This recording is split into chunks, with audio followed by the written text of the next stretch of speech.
Hello everyone. आज हम देखेंगे एस्से को। ठीक है। और ये हमारा फोर्थ लेक्चर होगा। इसके पहले हमने देखा था बिहारी प्रोवर्ब्स जो होते हैं ना, जो आते हैं आपके एग्जाम्स में। उसका मैंने 6 या 7 एग्जाम्पल्स लिए थे कोड का। एंड उसको वर्ड बाय वर्ड ब्रेक करके उसको आपको अच्छे से समझाया था, ताकि आप भी, अगर कोई न्यू भी आ जाए, तो आप उसको वर्ड बाय वर्ड ब्रेक करके उसको आप अपने अकॉर्डिंग समझ सको, और उसके अकॉर्डिंग आप एनेक्डोट्स तैयार कर सको। और मैंने एनेक्डोट्स का एग्जाम्पल्स भी आपको सारे का दिया था। ठीक है। और उसके पहले जो सर्टेन थीम है हमारा इससे का, लाइक टेक्नोलॉजी, एग्रीकल्चर, उस पे मैंने कोट आपको दिया था। कोट एंड आपको पोएम दिया था, कि ताकि आप कोई एक इसमें यूज करके आप अपने एस्से को बेहतरीन बना सको। तो आज का जो लेक्चर होगा वो उसमें क्या करेंगे हम, कि जो एनेक्डोट्स तो देंगे ही आपको। ठीक है। और अब आपको एस्से का मीनिंग भी समझाएंगे। लेकिन आज क्या करेंगे, जो एनेक्डोट्स होगा ना, उसको लिंक करेंगे अलग अलग टॉपिक से, कि कैसे इस सेम एनेक्डोट्स को हम लिटिल बिट मॉडिफिकेशन के साथ हम अलग अलग टॉपिक्स में फिट कर सकते हैं। ठीक है। तो चलिए वीडियो को शुरू करते हैं। लेकिन उससे पहले एक रिक्वेस्ट यही है, हम्बल रिक्वेस्ट, कि अगर वीडियो को एंड तक जरूर देखिएगा। एंड दूसरा क्या है, कि चैनल पर अगर नए हैं तो सब्सक्राइब कीजिएगा, एंड वीडियो अगर अच्छा लगे तो लाइक जरूर कीजिएगा। Thank you. तो चलिए वीडियो को शुरू करते हैं। फर्स्ट है आपका, science and technology are helpful in understanding the mysteries of the universe. तो इस इससे का कहने का मतलब यही है कि जो साइंस एंड टेक्नोलॉजी है वो क्या करता है, हेल्प करता है यूनिवर्स के मिस्ट्री को समझने का। ये तो आप इजीली समझ रहे हो। तो उसको आप अगर एंशियंट से अगर लिंक किया जाए, पहले क्या होता था, पहले हम सिर्फ कहानियां बनाते थे, अंदाजा लगाते थे कि सूर्य देवता होते हैं, चंदा मामा होते हैं, ग्रहों का क्रोध होता है, ऐसे कुछ कुछ कुछ, मतलब ऐसे ही हम लोग अपना कहानियां उसको इमेजिनरी पे बनाने बनाते रहते थे। लाइक चंद्रमा पे क्या है, कोई रहता है, पेड़ है वहां पे, वहां पे कोई रहता है, चंदा मामा वहां रहते हैं, ऐसे समथिंग बनाते थे। लेकिन जब टेक्नोलॉजी आया, साइंस आया, तो हमें पता चला गया कि चंद्रमा पे क्या होता है, वहां पे डिप्रेशन है। जो डिप्रेशन है उसका शैडो हमें दिखता है, तो इस कारण वहां पे गड्ढा वगैरह सब दिखता है हमें। ठीक है। तो तो वही हुआ, साइंस एंड टेक्नोलॉजी से क्या हुआ, हम मिस्ट्रीज को क्या करने लगे, सोल्व करने लगे। तो वही एग्जाम्पल मैंने दिया है। गैलीलियो ने टेलीस्कोप बनाया, ठीक है, तब पता चला क्या, कि अर्थ सेंटर में नहीं है। न्यूटन के साथ न्यूटन आए, न्यूटन ने ग्रेविटी को समझाया। ठीक है। उसके बाद जेम्स वेब टेलीस्कोप से हमने क्या किया, स्पेस के कॉर्नर तक पहुंच रहे हैं हम लोग उस। ठीक है। चंद्रयान 3 मिशन आया एंड ऑल। ठीक है। आइंस्टीन ने स्पेस टाइम के सीक्रेट को समझाया, है ना। तो इस हिस्से में आपको क्या दिखाना है, इस हिस्से में आपको यही दिखाना है कि कैसे साइंस ने हमारे सोचने में नजरिया बदला, जो परसेप्शन है कैसे उसने चेंज किया। उसके बाद क्या हुआ, टेक्नोलॉजी आने से क्या हुआ, जो इम्पॉसिबल चीजें थे वो कैसे पॉसिबल हुआ। और उसके बाद दोनों के मिल के, दोनों जो मिला, तो कैसे हमें वास्तविक स्थिति समझाता है, इस यूनिवर्स में जो हमारा वास्तविक स्थिति है कैसे समझाता है। तो ये 3 डायमेंशन पे आपको इससे को ले जाना है। ठीक है। तो चलिए एक एनेक्डोट्स देख लेते हैं। हाँ, तो वही मैं लिखा यहाँ पे, कि जो एक नॉलेज का टॉपिक, ये सिर्फ नॉलेज का टॉपिक नहीं है, ये क्या है, इंसानी curiosity, humility and spiritual connection का भी सवाल है। तो चलिए शुरू करते हैं एनेक्डोट के साथ। जब मॉडर्न इंस्ट्रूमेंट नहीं हुआ करता था, तो एक इंडियन स्कॉलर थे आर्यभट्टा। वो स्टडी किए movement of star without nothing but his mind in the sky above. ठीक है। अपने माइंड में सब रहा। जब उस समय कोई इंस्ट्रूमेंट था नहीं, बट वो बताए, मूवमेंट ऑफ स्टार के बारे में बताए। ही प्रपोज किए कि earth rotate on its axis and the moon reflect sunlight. Ideas far ahead of his time. मतलब वो काफी, मतलब वो पहले के टाइम में किए। फिर क्या हुआ, लेकिन ये स्टोरी यहीं पे खत्म नहीं हुआ। हमने क्या किया, 1975 में लॉन्च किया अपना फर्स्ट सैटेलाइट, जो कि नाम था क्या, आर्यभट्टा के नाम से ही था। वो एक पीस ऑफ टेक्नोलॉजी नहीं था, वो क्या था, एक ट्रिब्यूट था हमारे एंशियंट स्पिरिट ऑफ, जो इंक्वायरी था हमारे जो एंशियंट टाइम में जो स्पिरिट था खोज का, उसका एक क्या था, श्रद्धांजलि था। तो हमने क्या किया, first time India use space technology to study cosmic rays and solar physics, tools that Aryabhatta never had but always dreamed of. Where once we realized only on thoughts, we now use technology to go beyond imagination. The question remains the same, but now we have machine to chase their answer. तो यही बताता है, इस anecdote से हम यही कंक्लूज कर पाते हैं कि पहले जो हमारे लिए मिस्ट्री था, जो आर्यभट्ट के लिए एक मिस्ट्री था, वो बस एक प्रपोज किए थे, वो हम अपने टेक्नोलॉजी का जैसे ही शुरुआत किए, तो उससे क्या करें, उस मिस्ट्री को हम खोज करना शुरू किए। ठीक है। तो साइंस एंड टेक्नोलॉजी का क्या रोल था, ये हम मिस्ट्री को कैसे हम सोल्व करें, इस एनेक्डोट्स को यूज करके हम आप इस ऐसे को स्टार्ट कर सकते हो। ठीक है। वही मैंने लास्ट में लिखा, from naked eye observation to a space borne instrument, India journey show how science bring the search and technology helps complete it. वही जो मैंने बताया था आपको कि साइंस हमारे परसेप्शन को चेंज किया, टेक्नोलॉजी इम्पॉसिबल को पॉसिबल किया, तो वही हुआ। यही मैंने इस लाइन में आपको दिया। अब सेम एसे को, सेम एनेक्डोट्स को कैसे आप स्लाइटली मॉडिफिकेशन करके यूज कर सकते हो। तो एक टॉपिक आपको दिया हूँ, science and technology helpful in understanding the mystery of universe, ये अभी हमने देख लिया। Technology as enabler of knowledge, technology expand करता है लिमिट ऑफ ह्यूमन अंडरस्टैंड, इसमें भी आप इस एनेक्डोट्स को यूज कर सकते हो।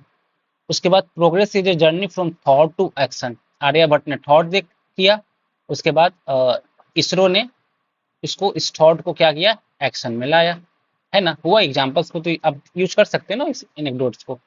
उसके बाद देख लो तो knowledge without application is incomplete. अब जैसे उनके पास नॉलेज तो था, आर्यभट्ट अपने अपने माइंड में सारे यूज तो कर रहे थे, बट उसका क्या एप्लीकेशन नहीं हो रहा था, क्योंकि हमारे पास साइंस एंड टेक्नोलॉजी नहीं थे।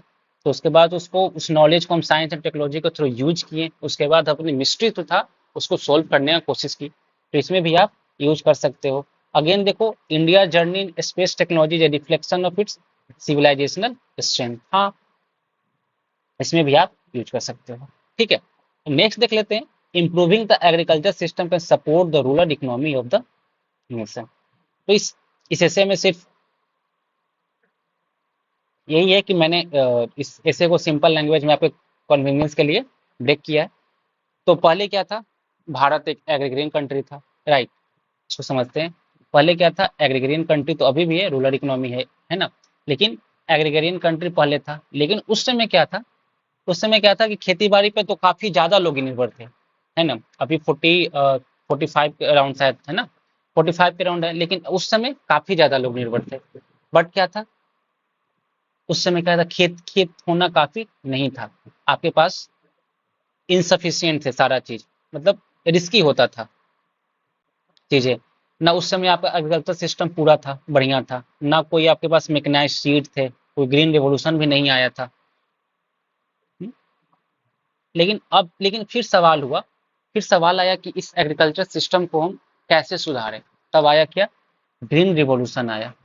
ग्रीन रिवॉल्यूशन आया, तो ग्रीन रिवॉल्यूशन आया तो क्या हुआ, वो सिर्फ एग्रीकल्चर को ही चेंज नहीं किया, एग्रीकल्चर में वो इनोवेशन ही नहीं लाया, उससे क्या हुआ, इससे जो रूरल इकोनॉमी था उसको भी उसने बदल दिया। तो यही है ना, इम्प्रूविंग द एग्रीकल्चर सिस्टम का support the rural economy of the nation.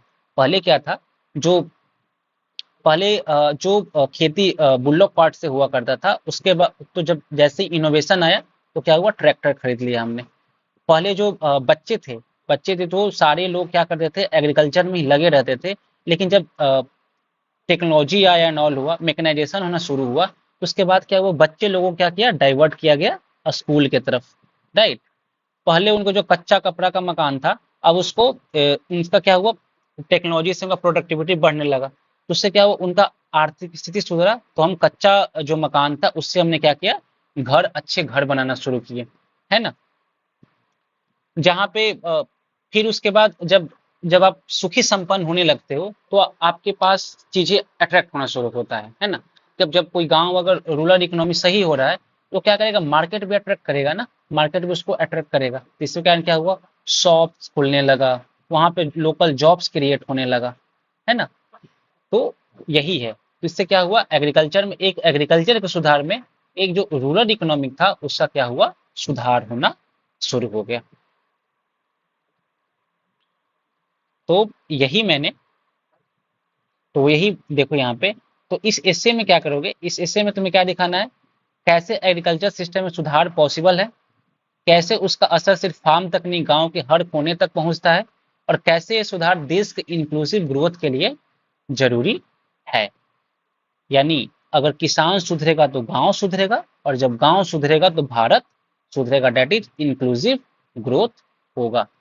ठीक है, तो वही जो अभी मैंने एग्जांपल्स डिस्कस किए वही यहाँ पे यूज किया हूँ कि पंजाब पंजाब का एक एग्जांपल ले लिया हूँ कि कैसे 1960 में वहाँ पे पॉवर्टी एंड अनसर्टेनिटी था, मानसून पे हम लोग टोटली इंटायरली डिपेंडेंट थे, ट्रेडिशनल मेथड था हमारा, जो प्रोडक्टिविटी था वो काफी लो था, इनकम हमारा अनस्टेबल था। हम लोग मतलब उस समय क्या था कि पंजाब में लोग बेसिक नीड्स के लिए भी स्ट्रगल करते थे, लेकिन ग्रीन रेवोल्यूशन आया, एमएसपी आया, केमिकल फर्टिलाइजर्स आया, एश्योर इरिगेशन हुआ, है ना। तो उसके बाद क्या हुआ, चीजें बदलना शुरू हुआ, क्रॉप क्या हुआ, फ्लरिश करना शुरू हुआ, इनकम बढ़ने लगे, है ना। रूरल इकोनॉमी एक नया लाइफ की ओर बजा बजा बढ़ा। ठीक है, उसके बाद फार्मर्स ने ट्रैक्टर पे, पंप सेट पे, ये सब चीज़ों पे उन्होंने इन्वेस्टमेंट करना शुरू हुआ। फिर उसके साथ साथ क्या हुआ, जो रूरल का जो इकोनॉमी था वो भी सही होने लगा, वहाँ पे शॉप्स खुलने लगे, जॉब्स क्रिएट होने लगा, लोकल ट्रांसपोर्ट का सिस्टम आ गया, रूरल बैंक आ गया, है ना। उसके बाद बच्चों के लिए स्कूल्स बनना शुरू हुए, private schools, health clinic setup हो गया। उसके बाद जो उनका जो मतलब क्या बोलते थे, जो सड़कें थे, सड़कें का ट्रांसपोर्टेशन का फैसिलिटी भी इम्प्रूव हो गया। वही है कि अगर फार्मिंग इंप्रूवमेंट हुआ तो उससे क्या हुआ, इकोनॉमी का रिवाइवल होना शुरू हुआ। तो ये तो आपका हो गया आपका एनेक्डोट्स। तब इस सेम को मैं कहाँ से कहाँ यूज करूंगा, पहला, agriculture is the backbone of Indian economy, same use करना, है ना। Green revolution did not give food security but created economic upliftment for entire village, improving agriculture central role in economic structure. Next में देखो, real development is rural development.